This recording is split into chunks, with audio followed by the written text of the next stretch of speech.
바른미래당으로 한번 가보면요. 그런 시각으로 봐서 그런지 모르겠는데 안철수 씨가 박주선 씨에게 당대표를 공동 당대표를 그러니까 실질적인 아바타 하나 만들어 놓고 이제 배교증을 하겠다고 했는데 불과 한 달 정도밖에 안 돼서 인재 영입위원장 뭐 이런 직책을 만들어 가지고 이제 최고위원회에서 실소유주께서 이제 살짝 옆자리에 앉은 그런 느낌으로 앉아 있는데 문제는 바른미래당도 사실 수도권이라든지 이런 데서 뭔가 선전하는 느낌이 좋아 지방까지 미치는 여파가 있잖아요. 근데 당 지지율은 안 올라. 오히려 떨어져.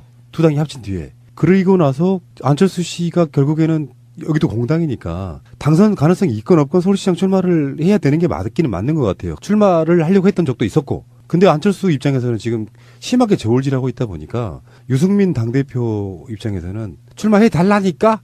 그러니까 안철수 입장에서는 좀 있어봐. 뭐 이런 느낌으로 약간 결이 좀 달라지면서 이게 나중에 책임론으로 가게 되면 어떤 분위기가 될 수 있냐면은 바른정당과 국민의당에 갈라지는 요소로 또 작용할 수 있다는 생각이 좀 들더라고요. 지금 바른정당하고 국민의당이 합당하고 숫자가 40명이죠. 숫자가. 그렇지는 않죠. 30명인가요? 정확히 말하면은 사실상 27명. 3명이 저쪽에 가신 분들이다. 27명인가요? 사실상. 그러면 지금 27명인데 27명 국회의원 중에 보이는 사람이 누군가요? 그곳에. 거기도 역시 유승민? 하태경? 박주선, 뭐 김동철? 요 네 분 정도 보이는 거 아닙니까? 그러니까 그만큼 당세가 쪼그라졌다는 걸 의미하는 거예요. 그렇죠. 지지율도 7%, 8% 하다 요새 5%도 나오고 6%도 나오고 이렇게 들쭉날쭉 하잖아요. 근데 정치는 타이밍인데 안철수 대표가 서울시장 나오려면 빨리 출마 선언하고 쭉쭉쭉 나가야 되는 거예요. 그렇죠. 분법. 좌고우면 하면 안 되는 거죠. 그러니까 이게 먼 미래에 내가 보수를 다 결집해서 보수의 대표가 돼서 30% 후보가 되겠다.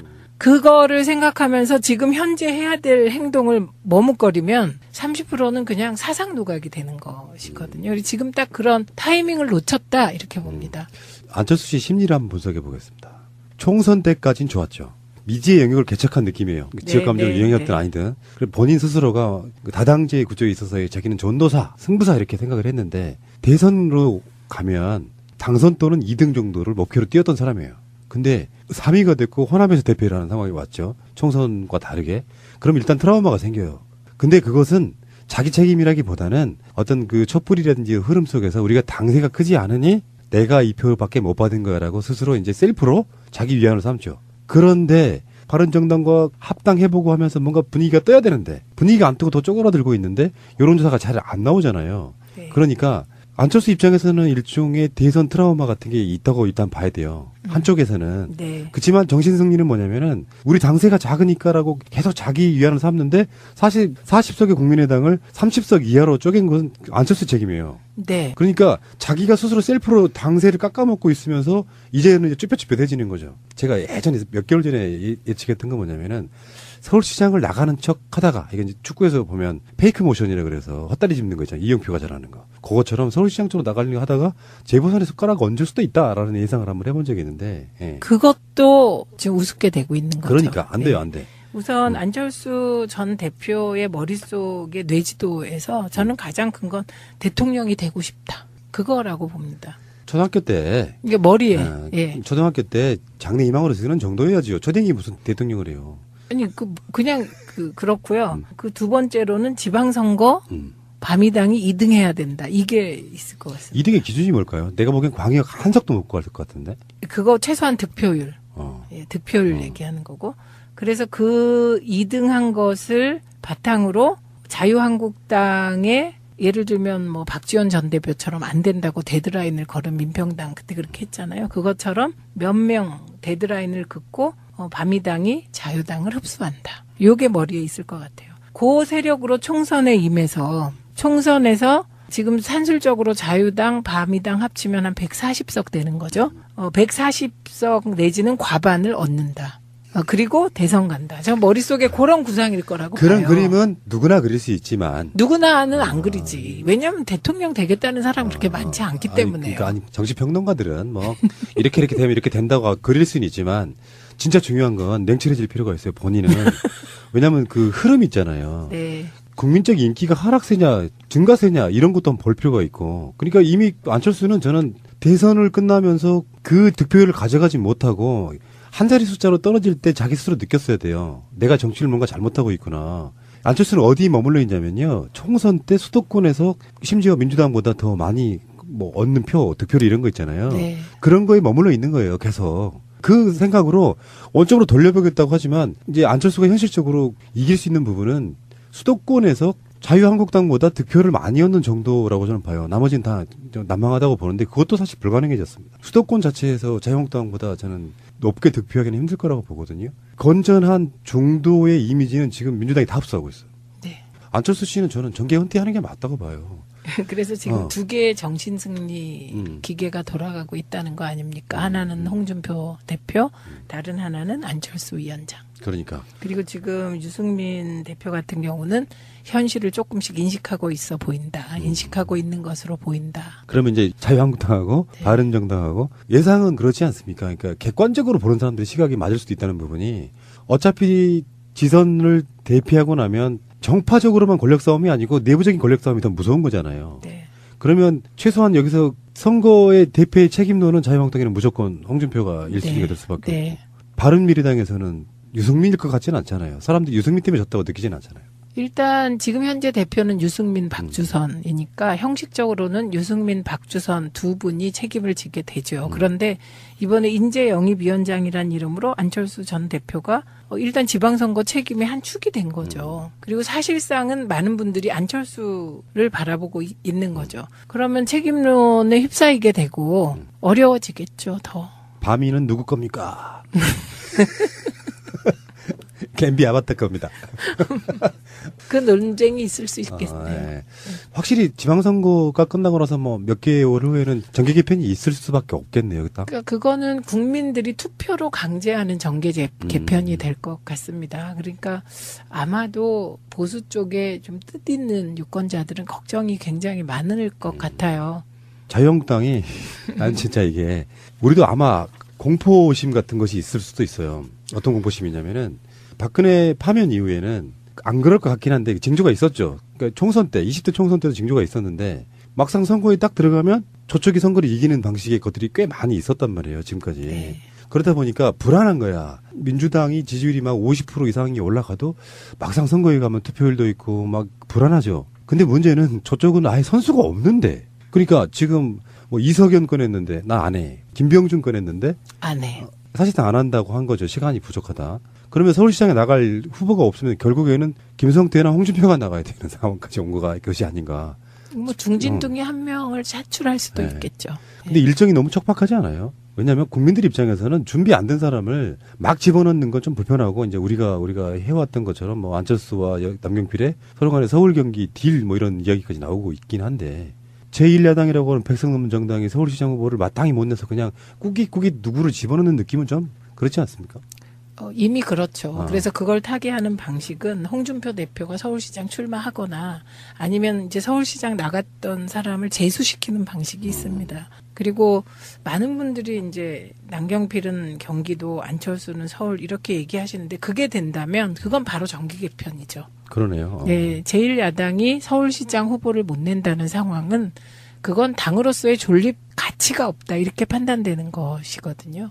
나경원 씨 같은 사람들 스타일을 보면 한 번쯤 나가고 싶긴 한데 떨어질 건 뻔하고 그러면 나경원 씨 같은 사람들이 막상 선거 전에 뛰어들면 국회의원직을 사퇴 안 하고 할 수 있나요? 아니요. 해야 되죠. 예, 후보가 되면 사퇴해야 됩니다. 그러니까 나경원 씨는 지금 숟가락 얹고 싶은데 네. 예를 들어서 경선까지만 뛰고 네. 본선에는 안 나가고 싶은데 네. 상대할 주자가 없으니까 지금 숟가락 못 내밀고 있는 거 아닙니까? 그쵸. 사실 그런 그럴 것 같은데. 가능성이 높죠. 그러니까 지금 국회의원이 아닌 홍준표 대표가 가장 몸이 가벼운 겁니다.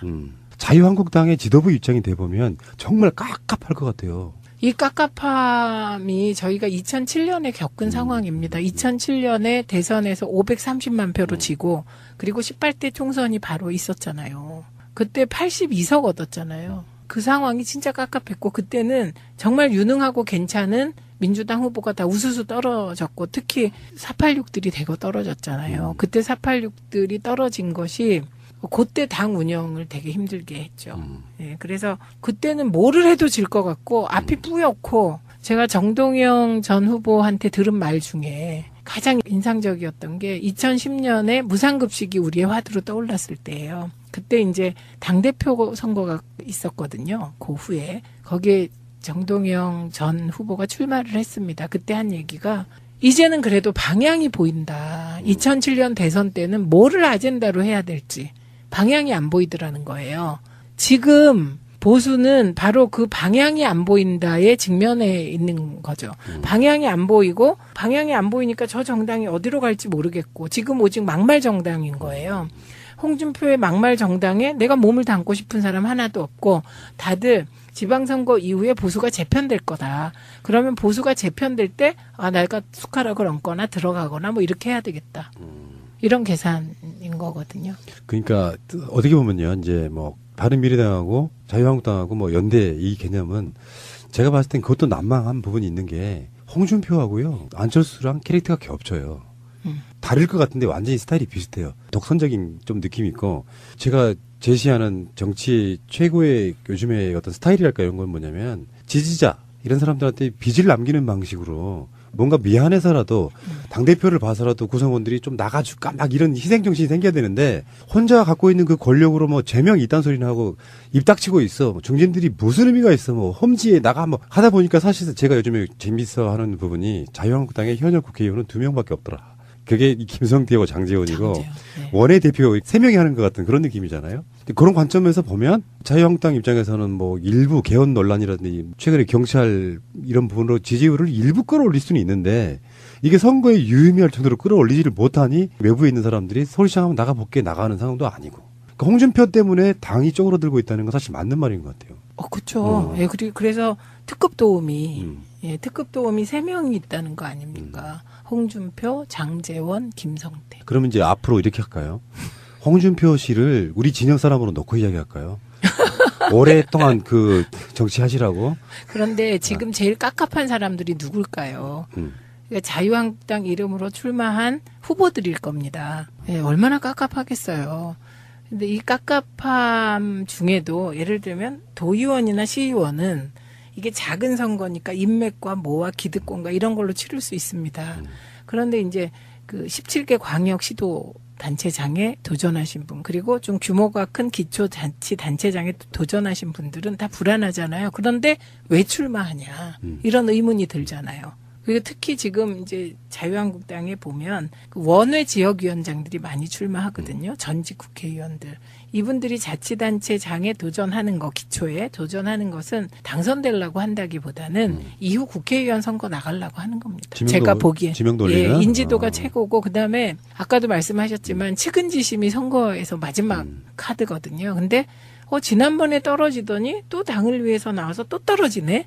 이번 3번째 총선 이제 2020년 총선이 되면 총선 때 나왔는데 우리가 저 사람을 또 버려? 이런 심리가 작동하는 거거든요. 그러니까 인지도와 측은지심 그 두 가지죠. 목표가. 외부에 있건 내부에 있건 뭐 현역이건 아니건 간에 네. 저자가 꼴 보기 싫어서 안 나가 이런 것도 있을 수 있고요. 네. 그리고 나가봐야 뭐 흔히 말하는 미치죠. 쪽만 파는 네. 후보에 따라서는 아마 15%도 못 넘길 가능성이 있는 사람도 네. 있을 거고. 네. 제가 항상 드리는 말씀은 그런 거예요. 여론조사가 정치를 끌어갈 수밖에 없는 게 막상 선거에 가면 지지율이 더 나올 수는 있어요. 네. 투표율 때문에. 그런데 떨어질 게 뻔한 선거를 나가는데 뭔가 내가 해야 될 이유를 못 느끼는 상황에서는 모여들지 않고 하다 보니까 이게 전형적인 빈익빈 부익부 현상이 발생할 수밖에 없는 게 정치판이더라고요. 그렇죠. 그래서 빈익빈 하는 곳은 빈익빈 한 대로, 부익부 하는 곳은 부익부 한 대로 문제가 생기는 겁니다. 이런 구도는. 네. 정상적인 구도는 아니고요. 그 민주당이 지금 처한 문제는 자유한국당에서 넘어오는 사람들, 국민의당에서 오려고 하는 사람들, 그러니까 안철수 지지자들. 이 경우 지도부 입장에서는요. 당세가 확장되는 거잖아요. 우리가 삼국지에서도 보면 그때는 막 싸워서 영토를 클리어하는 거잖아요. 선거는 어떻게 보면 사람을 한 명 한 명씩 클리어해가는 거일 수도 있거든요. 그게 영토 확장이 그렇죠. 될 수 있기 때문에 당 지도부 입장에서는 큰 하자가 있지 않는 한 그냥 들어와서 경선해라 이렇게 되는 겁니다. 반대로 오랫동안 당을 지켜왔던 분들은 그걸 거부하게 되겠죠. 우리가 이렇게 오랫동안 고생하면서 민주당을 지켜왔는데 어디서 굴러먹던 XX야? 뭐 이렇게 되니까 그런 갈등들로 인해서 부익부 쪽에서는 사실은 이건 행복한 비명일 수 있죠. 큰 틀에서 보면. 근데 그걸 잘 정리해야 되는 상황인 거죠. 예. 그러니까 최근에 이제 자유한국당이 그 중진 의원 모임 이런 거를 열었는데 김성태 원내대표가 주재해서 열었는데 전체 대상자가 20명이래요. 뭐 사선 중진, 원내 지도부, 상임위원장 등 확대 원내대책회 이런 거를 했는데 전체 20명 중에서 4명만 참석했다고. 그러니까 당이 이제 이렇게 되면은 모래알처럼 돼가는 거잖아요. 근데 예. 대표가 현실적으로 존재하기 때문에 잠복해 있다가 선거가 끝나자마자 시한폭탄 터지면서 당신 뭐 하는 사람이야, 뭐 했어, 당신 스타일 때문에 계속 그러면서 극심한 내분에 빠질 거고 아마 제가 봤을 때는 홍준표 자체가 총선을 거치지 않았기 때문에 사실상 완벽하게 장악한 주류라고 좀 보기는 힘들어서 네. 다수의 국회의원들로부터 팽당하고 당을 떠나게 되는 어떤 그런 상황까지 가지 않을까라는 생각을 한번 해봐요. 근데 홍준표는 버티겠지만요. 중요한 건 흔히 이렇게 얘기하잖아요. MB가 저렇게 정치투쟁적 대응을 하는 것은 보수를 결집하기 위함이다. 뭐 이런 말 하잖아요. 그런데 MB가 정치투쟁적 발언을 한다고 보수가 결집하지 못해요. 왜냐? 그 광범위한 보수의 거부 정서는 생기겠죠. MB 구속에 대한. 그거가 결집하는 거는 과거인 MB로 되지가 않아요. 그렇죠. 미래 지도자 누군가를 중심으로 결집하는 거예요. 그러니까 지금 자유한국당의 그런 과연 미래에 홍준표 이후에 누가 결집을 할 수 있겠냐, 그 세를. 이게 안 보이는 게 자유한국당의 가장 큰 문제인 거죠.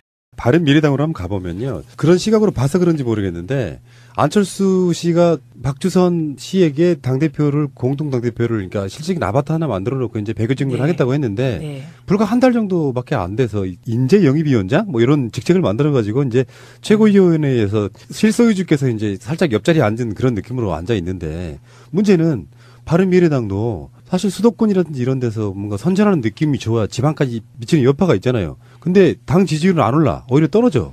두 당이 합친 뒤에. 그러고 나서 안철수 씨가 결국에는 여기도 공당이니까 당선 가능성이 있건 없건 서울시장 출마를 해야 되는 게 맞기는 맞는 것 같아요. 출마를 하려고 했던 적도 있었고. 근데 안철수 입장에서는 지금 심하게 저울질하고 있다 보니까 유승민 당대표 입장에서는 출마해 달라니까? 그러니까 안철수 입장에서는 좀 있어봐. 뭐 이런 느낌으로 약간 결이 좀 달라지면서 이게 나중에 책임론으로 가게 되면 어떤 분위기가 될 수 있냐면은 바른정당과 국민의당에 갈라지는 요소로 또 작용할 수 있다는 생각이 좀 들더라고요. 지금 바른정당하고 국민의당이 합당하고 숫자가 40명이죠. 숫자가. 그렇지는 않죠. 30명인가요? 정확히 말하면은 사실상 27명. 3명이 저쪽에 가신 아, 분들이다. 27명인가요? 사실상. 그러면 지금 27명인데 할 수 있는 부분은 수도권에서 자유한국당보다 득표를 많이 얻는 정도라고 저는 봐요. 나머지는 다 난망하다고 보는데 그것도 사실 불가능해졌습니다. 수도권 자체에서 자유한국당보다 저는 높게 득표하기는 힘들 거라고 보거든요. 건전한 중도의 이미지는 지금 민주당이 다 흡수하고 있어요. 네. 안철수 씨는 저는 정계 은퇴하는 게 맞다고 봐요. 그래서 지금 두 개의 정신승리 기계가 돌아가고 있다는 거 아닙니까? 하나는 홍준표 대표, 다른 하나는 안철수 위원장. 그러니까. 그리고 지금 유승민 대표 같은 경우는 현실을 조금씩 인식하고 있어 보인다. 인식하고 있는 것으로 보인다. 그러면 이제 자유한국당하고 네. 바른정당하고 예상은 그렇지 않습니까? 그러니까 객관적으로 보는 사람들의 시각이 맞을 수도 있다는 부분이 어차피 지선을 대피하고 나면 정파적으로만 권력 싸움이 아니고 내부적인 권력 싸움이 더 무서운 거잖아요. 네. 그러면 최소한 여기서 선거의 대표의 책임론은 자유한국당에는 무조건 홍준표가 1순위가 네. 될 수밖에 네. 없고 바른미래당에서는 유승민일 것 같지는 않잖아요. 사람들이 유승민 때문에 졌다고 느끼지는 않잖아요. 일단 지금 현재 대표는 유승민, 박주선이니까 형식적으로는 유승민, 박주선 두 분이 책임을 지게 되죠. 그런데 이번에 인재영입위원장이란 이름으로 안철수 전 대표가 일단 지방선거 책임의 한 축이 된 거죠. 그리고 사실상은 많은 분들이 안철수를 바라보고 있는 거죠. 그러면 책임론 27명 국회의원 중에 보이는 사람이 누군가요? 그곳에. 거기도 역시 유승민, 하태하태. 하태경, 박주선, 뭐 김동철 요 네 분 정도 보이는 거 아닙니까? 그러니까 그만큼 당세가 쪼그라졌다는 걸 의미하는 거예요. 그렇죠. 지지율도 7% 8% 하다 요새 5%도 나오고 6%도 나오고 이렇게 들쭉날쭉 하잖아요. 근데 정치는 타이밍인데 안철수 대표가 서울시장 나오려면 빨리 출마 선언하고 쭉쭉쭉 나가야 되는 거예요. 그렇죠. 예. 분법. 예, 좌고우면하면 안 되는 거죠. 그러니까 이게 먼 미래에 내가 보수를 다 결집해서 보수의 대표가 돼서 30% 후보가 되겠다. 그거를 생각하면서 지금 현재 해야 될 행동을 머뭇거리면 30%는 그냥 사상 누각이 되는 것이거든요. 그리고 지금 딱 그런 타이밍을 놓쳤다 이렇게 봅니다. 안철수 씨 심리를 한번 분석해 보겠습니다. 총선 때까지는 좋았죠. 미지의 영역을 개척한 느낌이에요. 지역 감정을 유행했든 아니든. 그리고 본인 스스로가 다당제 구조에 있어서 자기는 전도사, 승부사 이렇게 생각을 했는데 대선으로 가면 당선 또는 2등 정도를 목표로 뛰었던 사람이에요. 근데 3위가 됐고 호남에서 대표를 하는 상황이 왔죠. 총선과 다르게. 그럼 일단 트라우마가 생겨요. 근데 그것은 자기 차네. 그거 최소한 득표율. 예, 득표율 얘기하는 거고. 그래서 그 2등 한 것을 바탕으로 자유한국당의 예를 들면 뭐 박지원 전 대표처럼 안 된다고 데드라인을 걸은 민평당 그때 그렇게 했잖아요. 그것처럼 몇 명 데드라인을 긋고 바미당이 자유당을 흡수한다. 요게 머리에 있을 것 같아요. 그 세력으로 총선에 임해서 총선에서 지금 산술적으로 자유당, 바미당 합치면 한 140석 되는 거죠. 140석 내지는 과반을 얻는다. 그리고 대선 간다. 저 머릿속에 그런 구상일 거라고 그런 봐요. 그림은 누구나 그릴 수 있지만 누구나는 안 그리지. 왜냐하면 대통령 되겠다는 사람 그렇게 많지 않기 때문에요. 그러니까 정치평론가들은 뭐 이렇게 되면 이렇게 된다고 그릴 수는 있지만 진짜 중요한 건 냉철해질 필요가 있어요. 본인은. 왜냐하면 그 흐름 있잖아요. 네. 국민적 인기가 하락세냐 증가세냐 이런 것도 한번 볼 필요가 있고. 그러니까 이미 안철수는 저는 대선을 끝나면서 그 득표율을 가져가지 못하고 한 자리 숫자로 떨어질 때 자기 스스로 느꼈어야 돼요. 내가 정치를 뭔가 잘못하고 있구나. 안철수는 어디 머물러 있냐면요. 총선 때 수도권에서 심지어 민주당보다 더 많이 뭐 얻는 표, 득표율 이런 거 있잖아요. 네. 그런 거에 머물러 있는 거예요. 계속. 그 생각으로 원점으로 돌려보겠다고 하지만 이제 안철수가 현실적으로 이길 책임이라기보다는 어떤 그 촛불이라든지 흐름 속에서 우리가 당세가 크지 않으니 내가 이 표밖에 못 받은 거야라고 스스로 이제 셀프로 자기 위안을 삼죠. 그런데 바른정당과 합당해보고 하면서 뭔가 분위기가 떠야 되는데 분위기가 안 뜨고 더 쪼그라들고 있는데 여론조사가 잘 안 나오잖아요. 네. 그러니까 안철수 입장에서는 일종의 대선 트라우마 같은 게 있다고 일단 봐야 돼요. 한쪽에서는. 네. 그렇지만 정신승리는 뭐냐면은 우리 당세가 작으니까라고 계속 자기 위안을 삼는데 사실 40석의 국민의당을 30석 이하로 쪼갠 건 안철수 책임이에요. 네. 그러니까 자기가 스스로 셀프로 당세를 깎아먹고 있으면서 이제는 이제 쭈뼛쭈뼛해지는 거죠. 제가 예전에 몇 개월 전에 예측했던 건 뭐냐면은 서울시장을 나가는 척 하다가, 이게 이제 축구에서 보면 페이크 모션이라 그래서 헛다리 짚는 거 있잖아요. 이영표가 잘하는 거. 그것처럼 서울시장 쪽으로 나가려고 하다가 재보선에 숟가락 얹을 수도 있다라는 예상을 한번 해본 적이 있는데. 예. 그것도 지금 우습게 되고 있는 거죠. 그러니까 안 돼요, 네. 안 돼. 우선 안철수 전 대표의 머릿속의 뇌지도에서 저는 가장 큰 건 대통령이 되고 싶다. 그거라고 봅니다. 초등학교 때. 이게 머리에. 예. 초등학교 때 장래 희망으로 쓰는 정도여야지요. 초딩이 무슨 대통령을 해요. 아니 그냥 그렇고요. 그 두 번째로는 지방선거 바미당이 2등 해야 된다. 이게 있을 것 같습니다. 2등의 기준이 뭘까요? 내가 보기엔 광역 한 석도 못 구할 것 같은데.